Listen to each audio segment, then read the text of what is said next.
Genesis 28.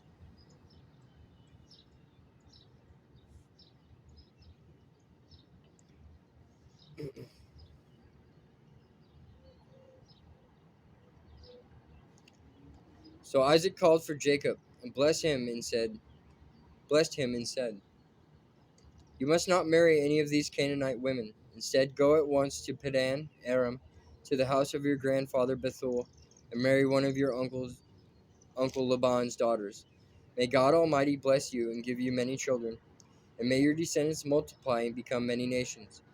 May God pass on to you and your descendants the blessings he promised to Abraham. May you own this land where you are now living as a foreigner, for God gave this land to Abraham." So Isaac sent Jacob away, and he went to Paddan-Aram to stay with his uncle Laban, his mother's brother and son of Bethuel the Aramean. Esau knew that his father Isaac had blessed Jacob and sent him to Paddan-Aram to find a wife, and that he had warned Jacob, "You must not marry a Canaanite woman."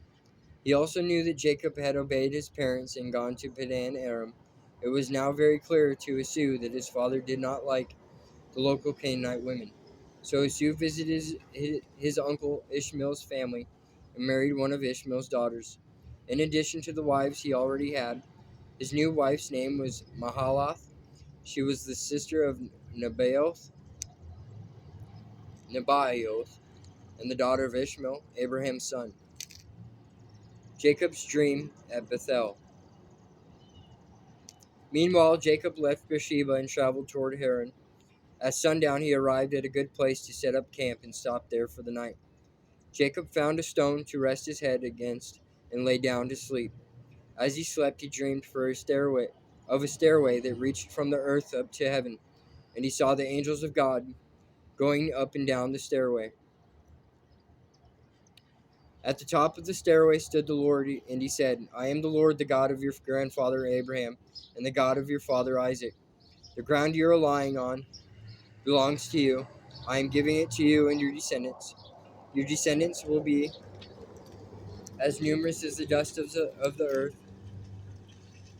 They will spread out in all directions, to the west and the east, to the north and the south. And all the families of the earth will be blessed through you and your descendants.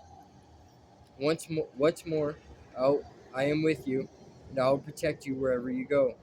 One day I will bring you back to this land. I will not leave you until I have finished giving you everything I have promised you."